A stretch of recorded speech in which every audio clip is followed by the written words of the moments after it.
Hello, my name's Diane Regan. I'm coming to you with the final out of four sessions on looking at the issues of mental health and faith. And today I'm going to be looking at disappointment and loss. Now, I don't know about you, but I had a plan for my life, and my plan was a progressive, improving route, and I had goals of where I wanted to be. I had a plan, and the reality is so far from it. And I'm sure you're like me, and it didn't quite work out how you hoped it would. There have been many times when it's been great and even better than you expected, but there have been, unfortunately, also many times where we've been down in the depths of despair. So it's a bit more like, valleys and troughs. And all of us are in that situation. Life is not fair. I've come to a conclusion. It is hard. It is filled with disappointment, and it is filled with loss. We can't, unfortunately, stop these things from happening. It's part of life, and we don't plan them. The only thing we have a measure of control over is how we deal with what happens in our lives, the events that happen. As an emotion, Psychology's magazine described disappointment as a form of sadness and a feeling of loss, and that is described as an uncomfortable space or a painful gap between our expectations and reality. And I've come to realise that disappointment opportunities come our way every single day.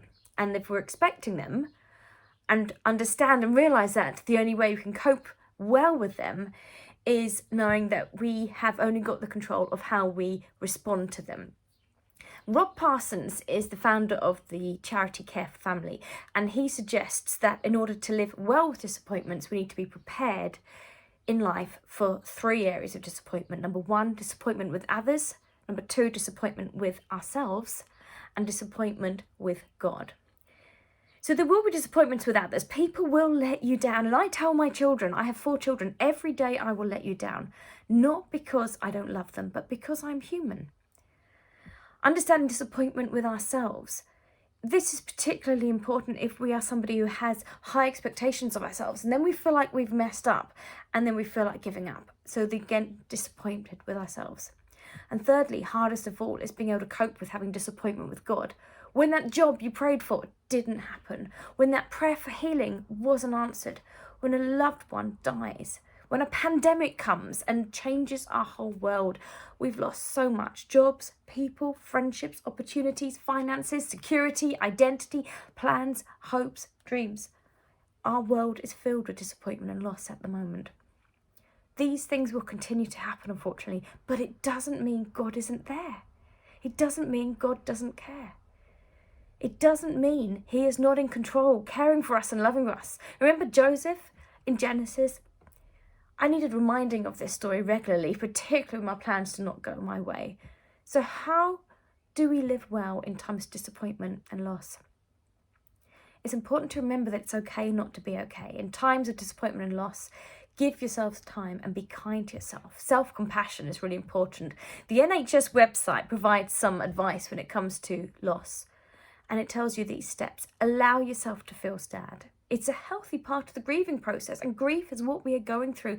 Any loss is requiring a grieving process. Allow yourself to go through that. To help with that, keep your routine up. Keep simple things happening, like walking the dog, getting up, having a time that you get up. Don't just stay in bed all day. But conversely, sleep. Emotional strain can make you very tired, and if you're having trouble sleeping, do go and see a GP. Eat healthily. So easy at this moment to go with, oh, I just need another bit of chocolate. I just need another bit of cake. I'm guilty of that. But a healthy, well-balanced diet will actually help you cope. Avoid things that numb the pain, like alcohol. Unhealthy coping mechanisms, although might help in the short term, long term, it can make you feel worse as the numbness wears off. Go to counselling if it feels right for you. Counselling may be more useful after a couple of weeks or months, but only you will know when you are ready. But don't see it as some sign of weakness. The opposite of disappointment is contentment, and one thing that helps as well is gratitude, finding just that one little thing to be grateful for. When Jesus was dying on the cross, his disciples felt like he was abandoning them. They were on their own and filled with despair. Even though they had walked with him closely for 3 years, they did not understand his plan.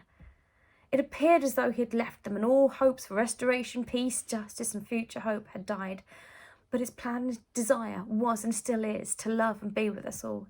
intimately. You see, God's silence does not mean God's absence. His silence, Chuck Swindoll says, is God's call for you to grow deeper. The dark is not a bad place. Huge amount of good can come from dark. You can see the stars and seeds start to grow. The dark is okay.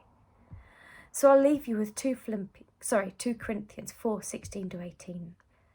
Therefore, we do not lose heart. Though outwardly we are wasting away, inwardly we are being renewed day by day. For our light and momentary troubles are achieving for us an eternal glory that far outweighs them all. So we fix our eyes not on what is seen, but on what is unseen. Since what is seen is temporary, but what is unseen is eternal. Please know you are loved, you are seen, you are enough.